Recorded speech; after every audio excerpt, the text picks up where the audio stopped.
welcome to Eye on Horror, the official podcast of iHorror.com. This is episode 135, otherwise known as Season 7, Episode 16, with a question mark.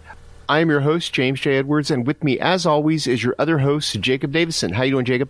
Exhausted. I've been just at screenings almost every day this month, and been trying to Halloween it up constantly, so I have just been going 110% this October. Well, that's the best time to do it, I guess. Also with us, as always, is your other host, John Correia. How you doing, Correia? Oh, doing great. Super great. This is definitely not the busiest time of the year at all, for lots of things to be popping off in addition. Fantastic. So, just, yeah. I have a lot of energy drinks, and I'll be consuming all of them. You know what hasn't been busy this year? Where's our Halloween movie this year? There's the closest we've gotten. Terrifier 3. Yeah, Terrifier 3. Did either of you guys see Terrifier 3? Oh, yeah, I saw Not Terrifier yet. 3. How is it? As if we need to ask. I mean, those Terrifier movies just one up the other. I will say it lived up to the hype. Although, what does it say about me that I ate an entire buffalo chicken pizza while watching it?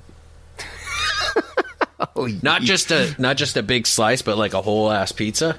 Yes. Nice.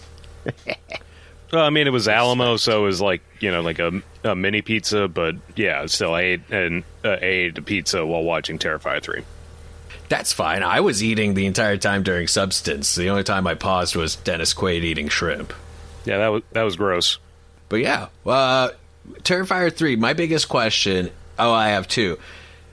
Does it continue having a plot? Because that was one of the things I really enjoyed about the second one, was that there was lore building and it wasn't just kill after kill. And it doesn't. You don't have to get into spoilery with it, but does Art kill someone that isn't a woman? Yeah, no, he kills a lot of dudes in this one. Okay, cool. Because I think they listened to the criticism. Oh, that's one of the things I really appreciate about what Damien and the team are doing. Is it does feel like every movie they are not only building upon what's already been established, but like you see improvements, you see it building. So even if like the first one wasn't really my cup of tea, I did enjoy the second one a lot. So I do want to see the third one. Yep, I just haven't gotten around to it yet, but I will, because I mean, believe it or not, I enjoyed the Terrifier movies. Well, I do feel like they keep getting better, because I did not like the first one, and I did not like the first one, but I do feel like they progressively get better and better. Like, I like 2 a bit more, and then, third might be my favorite so far. All right. Did either of you guys get to Smile 2? Yeah, I saw Smile 2. What'd you think? I thought the first one was okay, and again, it's another instance of a horror sequel improving on the first one, because I do think that this one stood out a lot more and was more interesting than the first one. I thought that this was pretty much a rehash of the first one. I really, really liked the first one, and Smile 2, I think, is, it's a well-made movie. It really kind of raises the bar gore-wise, even though there's nothing as traumatizing as the cat scene from the first one. And if you've seen it, you know what I mean. But, it just seemed like kind of like a rehash. It's a different character in a different profession, but all the same things happen. I did like the scene. Basically what it is, it's the same as Smile 1, except the main character, instead of being a psychologist, is a teen pop star. And maybe not teen, early 20s. She's like, this is Smile Taylor's version. Like if Trap was American Psycho Taylor's version. And there's one scene where all of her backup dancers come after her with like the smile. And I really liked that scene a lot. But the pop scenes, because that's the thing that I mainly want from Smile 2. Did they bop? Were they great? What do you mean? The music scenes? Yeah, that's Yeah, it did have a pretty good soundtrack. The music is way better than Trap. I thought. Yeah. Sky Riley is better than Lady Raven, you say? Yeah. Yes. I'm Team Sky Riley. Oh, that's going to get us some controversial comments.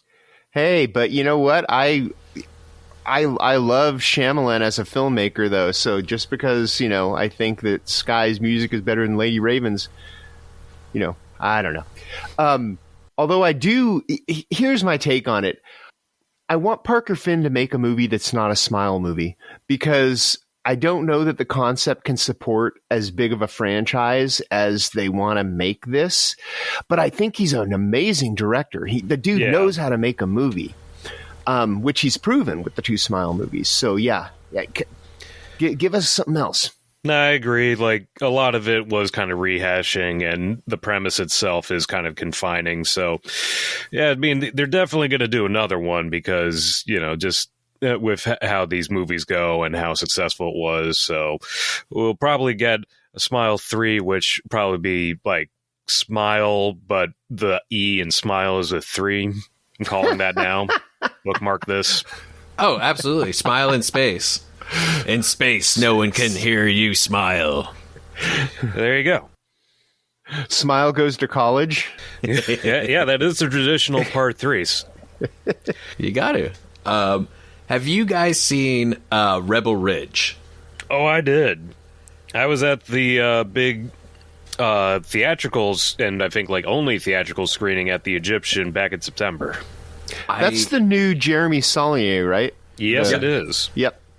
I hate you so much for seeing that on the big screen, Jacob, because I knew I was going to like the movie, because, I mean, it's the same director who did Green Room and Blue Ruin, as well as Murder Party, which is finally getting a Blu-ray release. Yes, looking forward to that Blu-ray. But Rebel Ridge was so fucking good. It was the basic premise is it's First Blood. It's modern First Blood. It's this former Marine confronts corrupt sheriff department led by Don Johnson. The main character is played by Aaron Pierre, and holy shit, is he not only really good, but that is a very attractive man. That is a very... he's going to play Jon Stewart in the Green Lanterns TV show, and those eyes, man, piercing. But... his whole thing was that he was he trained the Marines in close combat. And so the parallels to First Blood are amazing because the body count is similar to First Blood, i.e. he just takes people down. And it leads to some of the most intense butt-clenching suspense because you don't know how others are going to react and how he's going to get out of the situation. And the buildups are always there. And Don Johnson, my God, I love it when that man plays a villain, because he just chews it all up and really, really just like makes a morsel of the moment. And yeah, I can't stress how good Rebel Ridge is. It is absolutely phenomenal. What'd you think, Jacob? I think it's going to radicalize a swath of audiences who didn't know about civil asset forfeiture before. That is the big thing in the movie.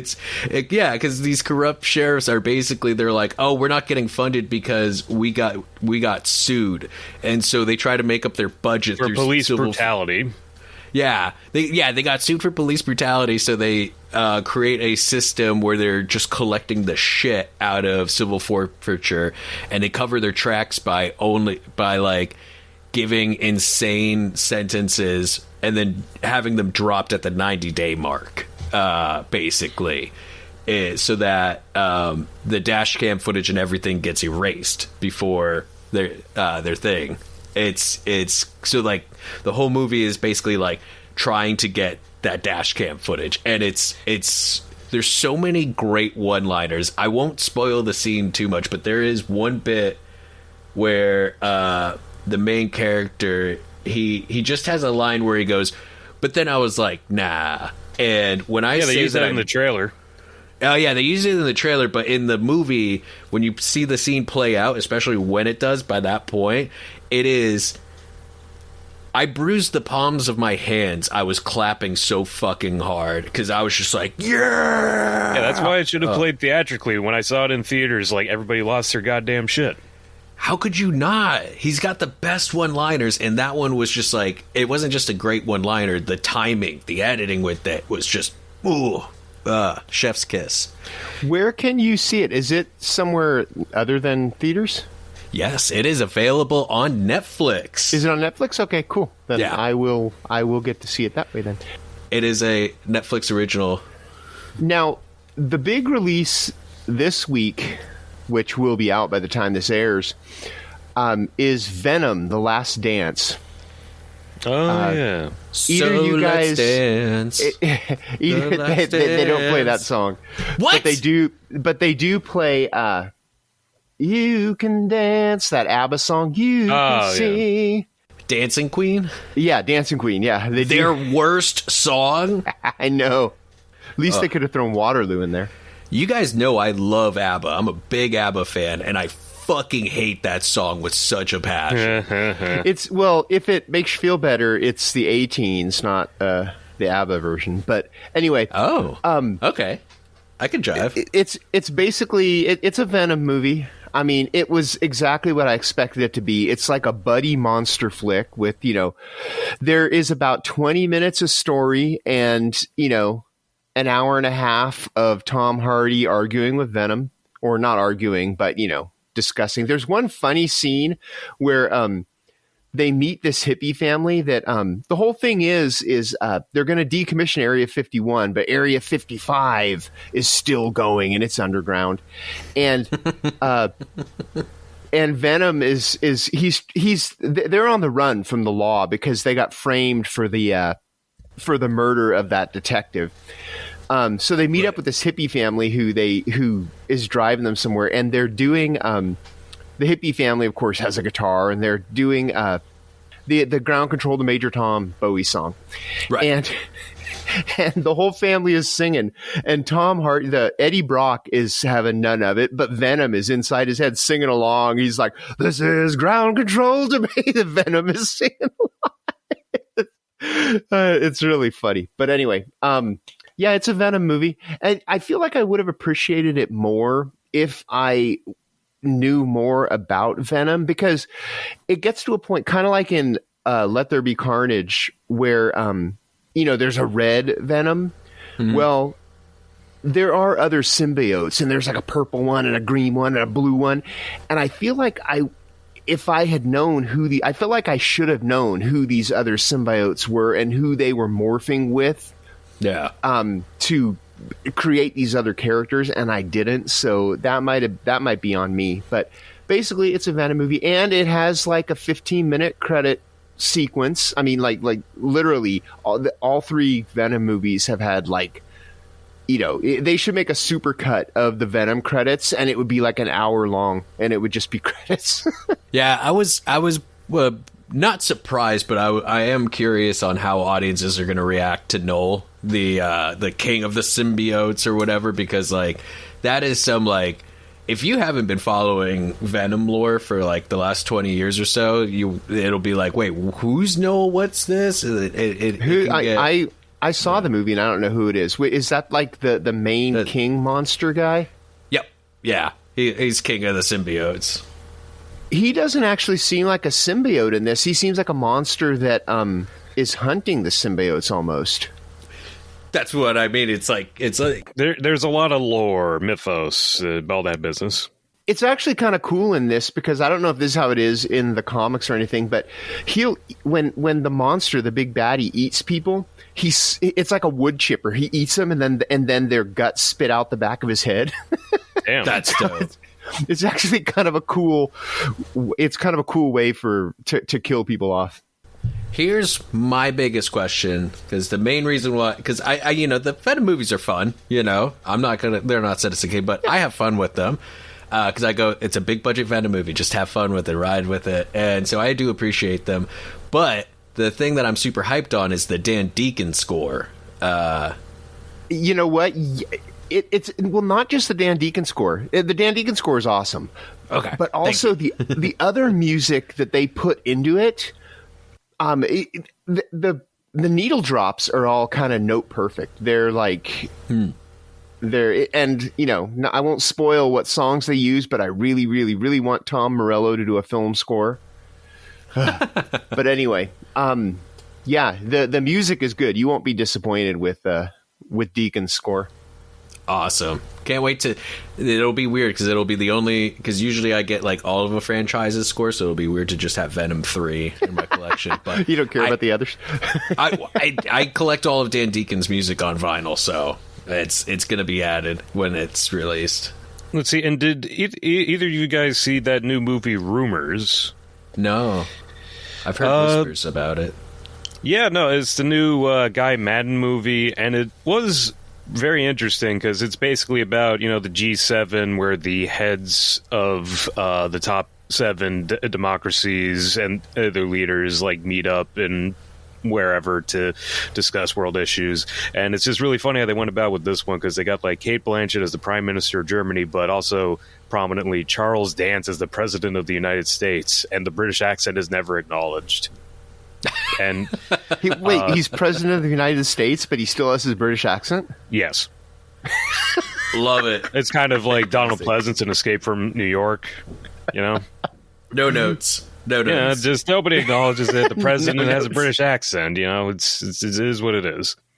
But it's a very weird and wild movie, and it was a very interesting kind of social satire, because it's like they go to this gazebo in Germany to like talk the issues. It's like the heads of United States, Germany, France, Italy, so on, and when they sit down, when the night falls, like everybody else in the compound has disappeared and they're all alone, and all this weird stuff starts happening. Like these bog people start crawling out of the graves, like the European peat bog people who were like mummified, and there's and this is featured in the trailer and like the poster. There's a giant brain in the forest for some reason, and there's just this other crazy stuff. And it's just funny because like all this weird horror stuff happens, and the survivor group are the heads of the free world, and just kind of getting into their own issues and neuroses.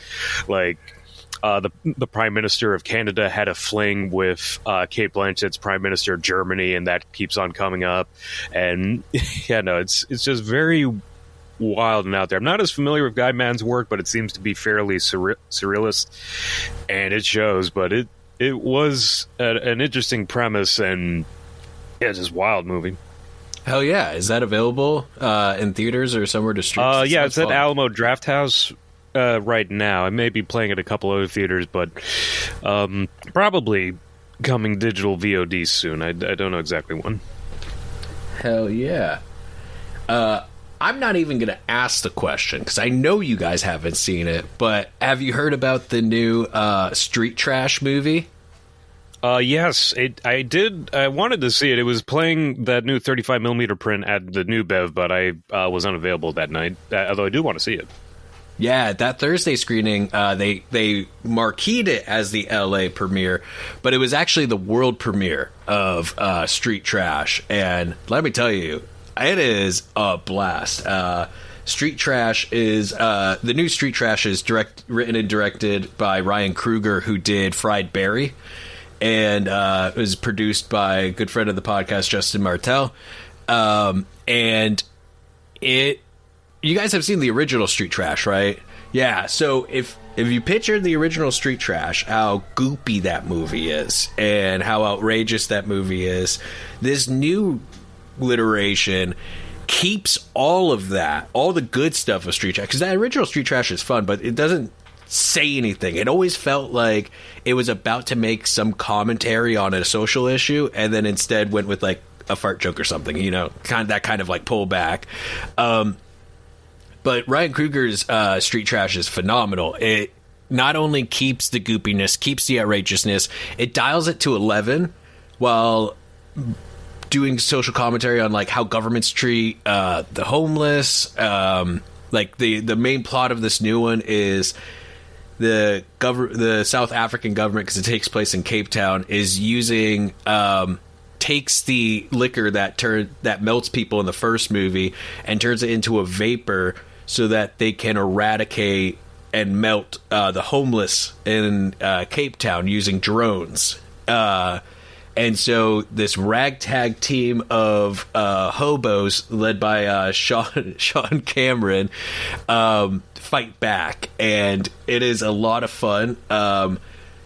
Before anyone gets super concerned, there is penis decapitations in the movie within like the first 5 minutes, setting the tone high. There's the actor from Friedberry, who I found out from Ryan is not an actor. He just acts in Ryan's movies.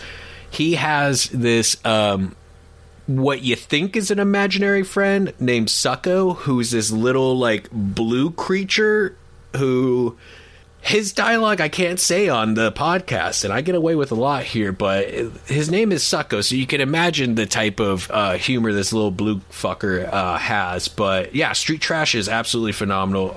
The characters are actually like really charming, and so you really feel for them. There's genuine like emotional beats. I never thought I'd cry or not get teary-eyed over someone trying to resuscitate a headless body, but Street Trash did it, and it did it well. So yeah, Street Trash is doing because it's presented by Screenbox and Vinegar Syndrome.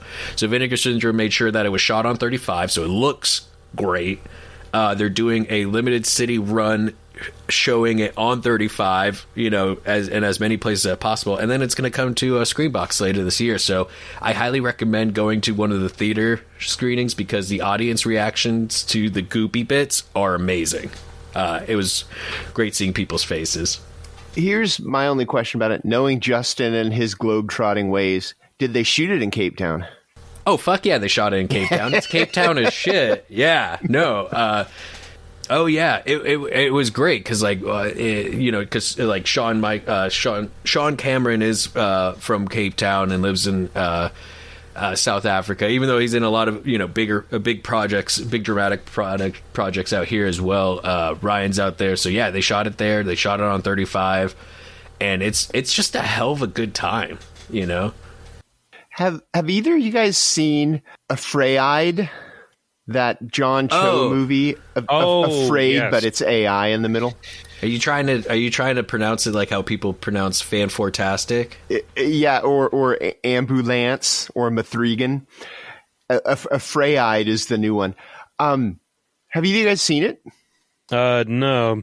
Also ironic because did you hear that news that Jason Blum was saying that now Blumhouse wants to experiment with AI for their movies?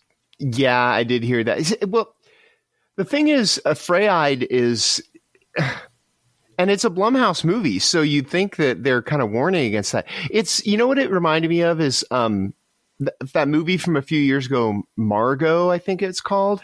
The one about the smart house that kind of goes crazy. This one's a little more grounded in reality. This one feels a little more real.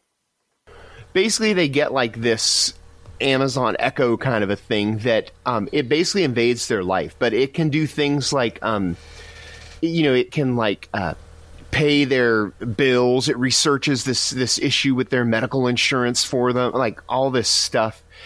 And at one point, the daughter's boyfriend makes this deep fake video of her. And the thing's name is Aya, which is, AI with an A at the end, Aya. It basically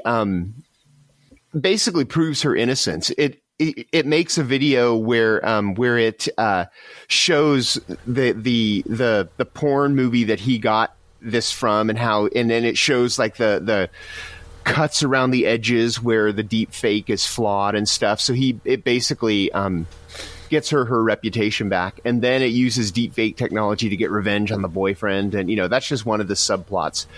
But it's pretty crazy. I mean, it's not a great movie. It's not, it's especially as far as Blumhouse stuff goes, it's not super good. But it does kind of warn you at how out of control AI can get when you give it too much access to.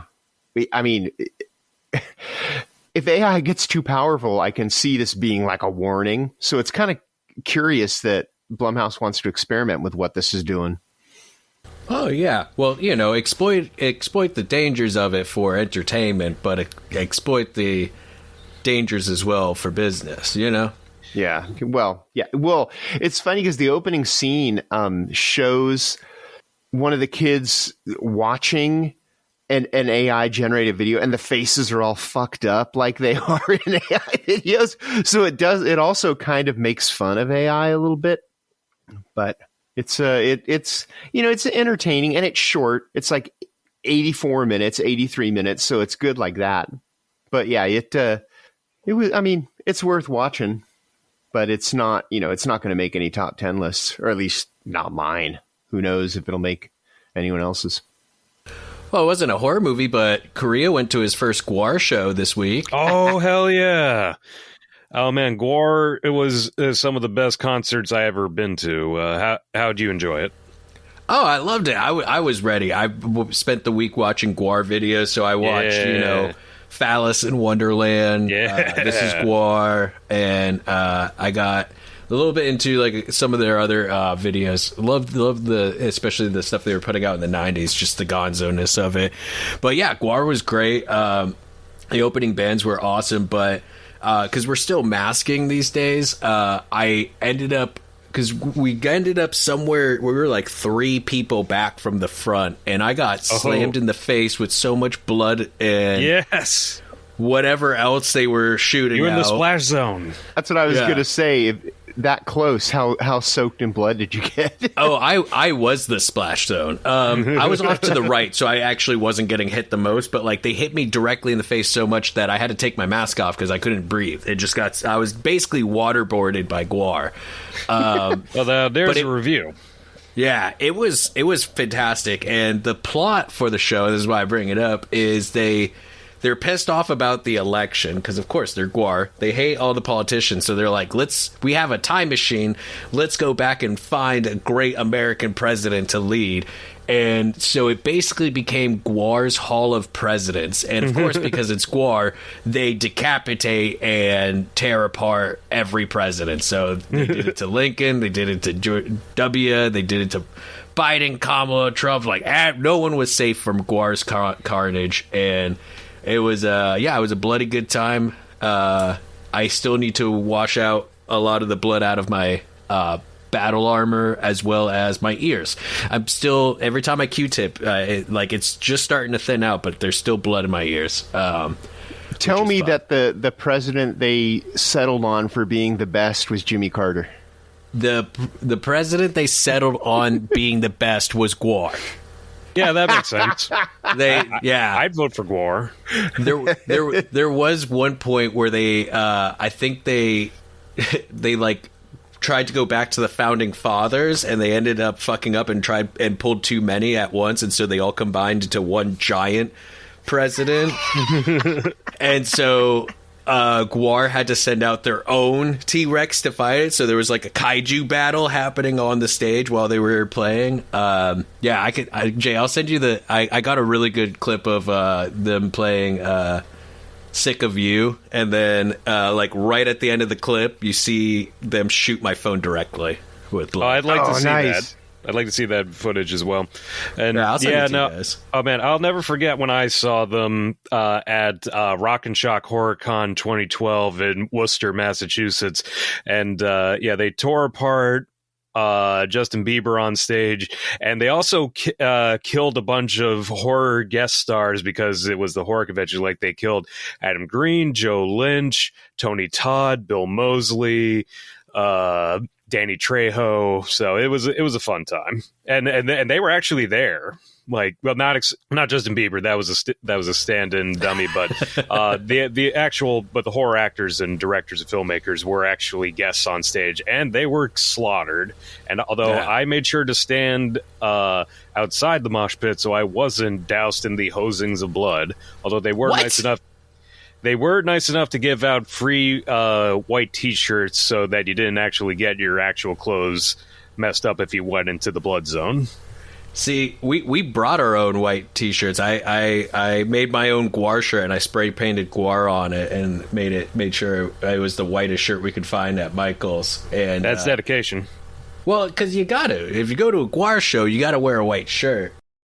Well, now let's get into the meat of the episode here.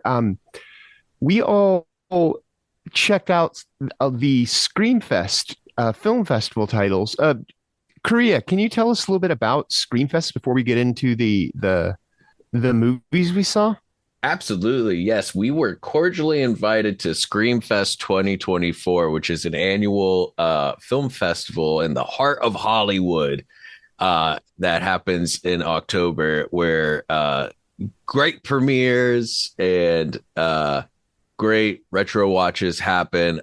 This year they were was a big one. There's a lot of really good titles, so I'm really stoked we were able to get access this year. And the man of the hour of this year's festival, receiving a Lifetime Achievement Award from the Screamfest Festival, was Dean Cundey, who in this household at least is the man of every hour, having been the cinematographer for all the classics, all the greats, everything.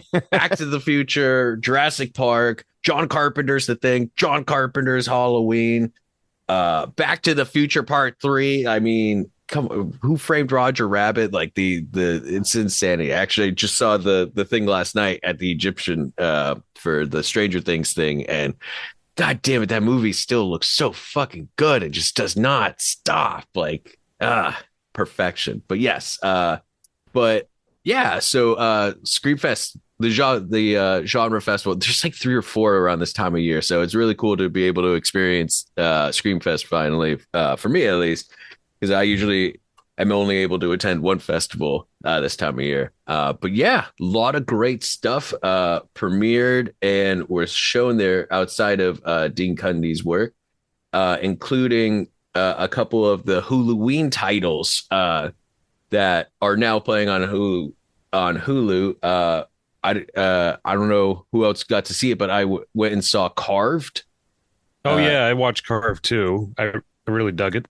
Yeah, Carved was a lot of fun. It's about this small town in 1990. It takes place in 1993, and the small town had a train accident that led to like some chemical spillage, and it leads to a mutated pumpkin attacking this small like New England Pioneer Village. There we go. We don't have those out here in LA, so I always forget those. But yeah, it was a lot of fun. It's a mutated monster thing. It kind of it felt like good like transitional horror for kids, right? Like if your kids are really young, you watch Hocus Pocus. When they start to get a little older, you can get into Carved because it's fun, it's goopy, but it's not overtly violent, I'd say. What do you think? No, I think Carved was pretty violent. I mean, there was a lot of gore. Yeah, transitional. So like when you're transitioning from Hocus Pocus to John Carpenter's The Thing, Carved. Yeah, I mean, I guess that makes sense. Just in that, it's very much a horror comedy and camp because it's a movie about a killer pumpkin, so you can't really take it all that seriously. Nah, but it's a lot of fun. That pumpkin looks great. DJ Quails is in it, and it's always great seeing him. And the great Chris Elliott of everyone's favorite movie, Cabin Boy. You love Cabin Boy. Yes, I do, and more people should. I need to watch that one. That one's been on the list. Yeah, do it. I almost didn't recognize him because his voice was so different. Yeah, and also he was dressed up like a old-timey farmer. Yeah. But it's great. There's good creative kills. Again, the creature design is a lot of fun, and he's seeking revenge against those that participated. It's a mama pumpkin. It's a mama pumpkin. She is seeking revenge against those who participated in the pumpkin carving contest. Yeah, who carved up her fellow pumpkins. Yeah. And then the other Huluween title. Oh, well, actually, before we move on, though, I also think it's fun that a lot of these Huluween titles were originally short films. Like Carved was originally a short film made by the same director, Justin Harding, back in 2018, and they were made into features. I didn't know that. That's awesome. Yeah, I'm gonna have to seek out those originals. I love seeing the original shorts that features are based on. I did that with Street Trash the other day, and it was cool seeing like the entirety of the original Street Trash movie just done in 15 minutes. The other Huluween title was Mr. Crocket. Yes, I love that one. Which is also a lot of fun. And you know what? I would also say that's a nice transitional one. You know, you want to get your kids into some like kind of goopy stuff. You want to get your kids into like scary stuff. Mr. Crocket was genuinely pretty fucking creepy. It was like, Jacob, do you want to tell us what the film was about? Okay. This is another 90s period set movie about a VHS tape of this children's show called Mr. Crocket and hosted by a kind of Pee Wee Herman, Mr. Rogers type guy named Mr. Crocket, played brilliantly by Elvis Nolasco. And basically, the kids watch the tapes, and whenever their parents are abusive or neglectful or just mean to their kids, Mr. Crocket actually shows up and kills their parents and kidnaps the kids to take them to his magical like TV show world. And oh man, I love this one because, well, for one thing, it was jam-packed with monsters made and designed by the very talented artist Alex Pardee, with if you didn't recognize the style. And yeah, no, it's just a solid kind of supernatural slasher movie. It's like if Freddy Krueger was Mr. Rogers. Yeah. The entire movie was it's primetime bitch as a plot, but he was genuinely creepy. It was, I don't understand like how those kids, because the kids would get hyper hypnotized by the VHS tape and what was going on. But even before the killing, I don't know how they got into it because he was creepy before it even started. Kind of building up on that, I guess. And it's also fun because Elvis Nolasco was also in Carved, so it was like a double feature of him. He played the reporter that meets his demise early in the film. Well, it was kind of a time jump thing because he dies in the movie, but then you see him in the regular timeline for the rest of the movie. But either way, I really dug Mr. Crocket, and it does feel like the kind of slasher movie character that should be getting several direct-to-video sequels. So we should eventually get Mr. Crocket 3, Mr. Crocket Goes to College, and Mr. Crocket X, Mr. Crocket in Space. Well, I mean, his reach is going to get much smaller because it's all transported on a VHS tape. So he's going to have to upgrade to a DVD or Blu-ray at some point. Oh, if he goes to streaming? Yeah. They should do like Mr. Crocket Takes Over Hulu or something. Ooh, there you go. But yeah, Carved and Mr. Crocket are both available on Hulu now if you're interested at all in watching. Yeah, Mr. Crocket also was originally a short for as the Hulu bite-sized horror, Halloween stuff that they did a couple years back. Yeah. And it is funny because it was basically just a scene from that was upgraded and used in Mr. Crocket proper, because like when the TV knocks over, Mr. Crocket crawls out with his face full of glass. Ah, so good. So much fun. It was solid. One of the Screamfest titles that I saw that I'm actually really excited about, it's probably going to make my top 10. It's a Swedish movie that the translation of the title is In the Name of God. And, I'm not even going to try to pronounce the Swedish title, but it actually stars a couple of the people from Midsommar. The guy who plays Pele is in it, as well as the girl that the cult forces Christian to have sex with. She's in it as well. And what it's basically about, it has big Killing of a Sacred Deer vibes. It's about this priest who he's kind of losing his congregation, and his wife gets sick, and she's like about to die, and his old priest mentor basically tells him, you have to do this sacrifice. And he doesn't believe him. So his mentor does the sacrifice for him. And he kills this guy he's I don't know what the sentencing laws are like in Sweden, but he's this serial rapist who gets released from prison. And they're basically ridding the world of these bad people. But his mentor kills the guy, and his wife, the guy's wife, gets better. And his congregation sees this as a miracle. So they start bringing their sick people and people who are, going to die to him to see if he can perform this miracle again. And of course, to perform this miracle again, he needs more sacrifices. So it kind of turns into one of those kind of movies, but it's really, really, it's just really, really well done. It's just nutso. I loved it so much. It's like Little Shop of Horror meets, but instead of a Midnight Mass. Yeah, exactly. Yeah. It's pretty religion based because there's a lot of philosophy and the people that they're going after for these sacrifices are people who, they're pedophiles that somehow got out of jail, kind of a thing. And and that's what makes me question them all, because I know Canada is kind of, you hear about that guy who cut off the fellow bus passenger's head on the bus in Canada. Yeah.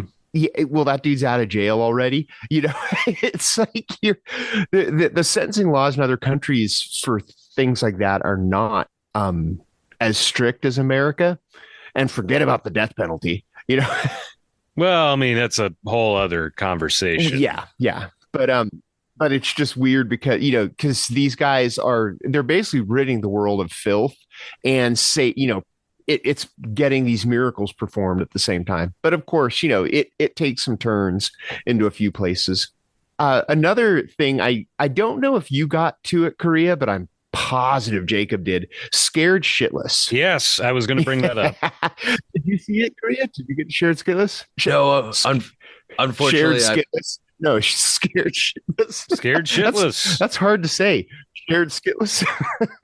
The tagline is even "Don't forget to flush." No, I missed it, but now I'm super regretting missing it. Yeah, no, it was good. I knew as soon as the opening credits were going, I knew that Jacob was going to be all over it because the visual effects were done by our buddy Steve Kostanski. Kostanski? Yep.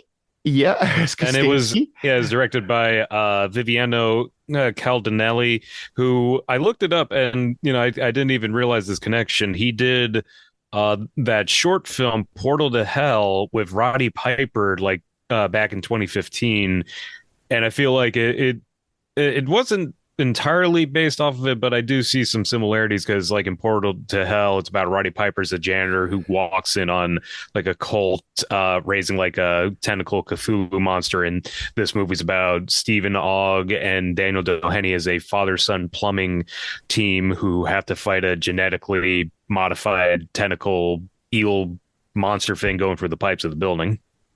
Yeah, it is. It's exactly what you'd expect from a Canadian movie with Kostanski doing visual effects. I mean, it's goopy. It's downright gross in places, especially because it is in the plumbing. So there's some grossness that happens there. But yeah, it's a lot of fun. There's some poo involved, I'm assuming. There's not as much as you'd think. Yeah, no.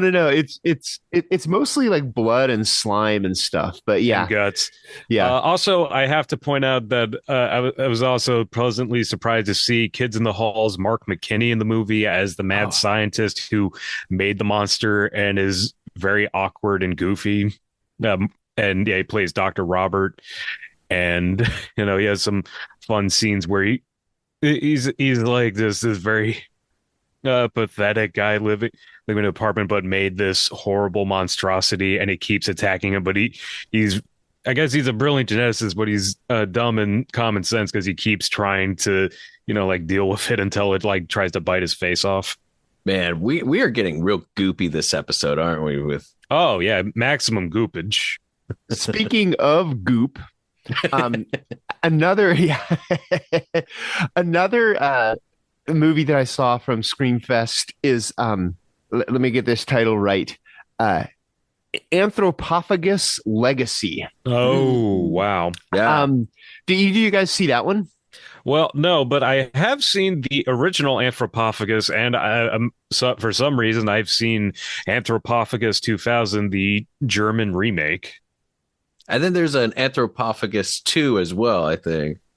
I think so.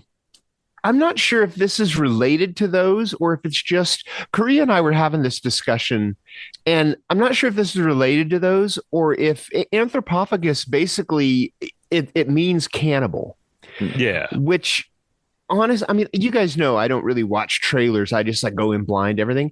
And that's a little bit of a spoiler because this Anthropophagus Legacy, it starts out about this woman whose husband is murdered while sleeping in the bed next to her. And she's pregnant, and she basically goes on the lam because she's accused of this murder, but she doesn't remember anything. So she, there's this mystery like, well, did she do it? Because she goes on the lam and she goes and visits her cousin in another part of the country, and he's a cannibal is basically what, that's where the anthropophagus comes into it. There's, people eating and goopage and stuff like that. And it goes into like his history of how he became a cannibal, which is, I believe he was in Belgium, and basically him and his little group of friends, they basically just started. They were really poor and hungry, and they started. They started killing like soldiers and eating them, and then they just started killing anybody and eating them. But yeah, so it is. I mean, if you know what anthropophagus, the word means, it's obvious that it's a cannibal movie, but I didn't at first. I only looked it up when Correia and I were talking about it. Bones and all over again. You had no idea that was a cannibal movie either. Yeah, totally. Another goopage movie is The Witch Revenge that was in. This is. Oh my God. This movie is I Spit on Your Grave set during the Russian invasion of Ukraine. Oh, damn. Okay. Because basically there's it's another married couple, and they're Ukrainian, and they're trying to escape, the occupied section of Ukraine. And they get stopped at a roadblock by these Russian soldiers who are just total dicks, they're just basically they end up killing her husband, and or it might be a fiance. I don't know if they're married yet, but they end up killing him, and she gets away. But what they don't know is that she's a witch that actually kind of set aside her witch ways to marry this normal dude, and now that he's gone, she goes back to her witch ways and does these curses and stuff. And this movie is, I mean, it is just, there's just buckets and buckets of blood and guts and gore. And it's just, these Russian soldiers, one by one with these like, with this curse that she puts on them, and they slowly go crazy, and they just go, doing like, crazy stuff to kill each other and themselves. It's basically a revenge movie. It's in the title. Yeah. And you liked it? Yeah, I did. I mean, yeah, I did like it. There wasn't really anything I saw at Screamfest that I didn't like, in some way. There's different levels of like. I mean, like I loved In the Name of God. But Anthropophagus and The Witch, those ones were pretty good. There's another movie called The Complex Forms. Yeah. Did you guys get to that?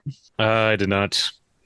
That one's kind of weird. It's about this at the beginning. There's this guy who's making this deal to get paid to spend some time. They say he'll be possessed for this amount of time, but he goes into this little villa, and every so often in this villa, they hear thunder, and what happens is these monsters come. And then he starts figuring out what being possessed actually means. And, the more time you spend in this villa, the more chance you have of getting taken by one of these monsters is what it is. So it's basically a monster movie. Damn. And it's pretty crazy. The monsters kind of remind me of what we were talking about earlier, the symbiote king from Venom. No, the monsters kind of remind me of him. But yeah, that was another good one. Hell yeah. And then there's one that I don't know. And again, I'm not sure if I'm going to say the title correctly. It translates to Heresy, but it is Witte Wieven. Am I saying that right, Correia? I feel like you know. You act like I'm much better with other languages. Like, I struggle with my English. Well, in full disclosure, you actually know the director, Didier Konings. Yeah. Yeah, that's my buddy DDA. So I recused myself from reviewing it so that I could be impartial. Which the thing is, you really need to see it because this is very much your jam. Know he's sorry, he's a buddy, but I love everything he does. So I am really stoked to see it.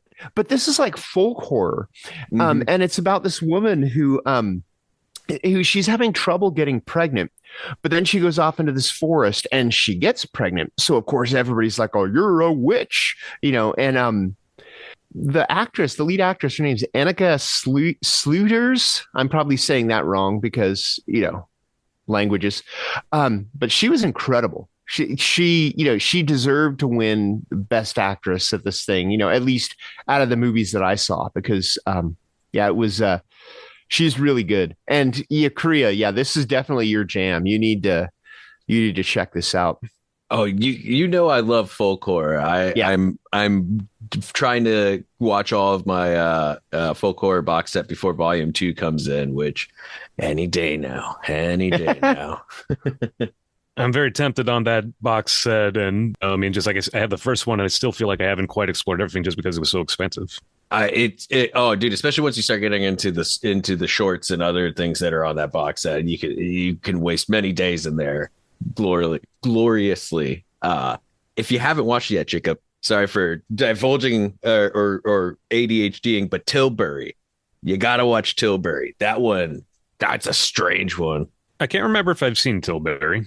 And it's only an hour. That's the one where it's like the creature that runs off and then like brings back milk and regurgitates it for the woman with thing, and she feeds it via nipple on the inner thigh. I'd say, I don't think I've seen that. Speaking of, see, that's the really good thing about Heresy. Yeah, it's 61 minutes. So the perfect runtime. Yeah, there's always time to watch Heresy. So yeah, Correia, you definitely need to check that one out. That needs to be normalized again, because they used to. No, I watch a lot of like Mae West movies, and they were just a little over an hour, and it's like, hell yeah, my ADHD brain can handle this.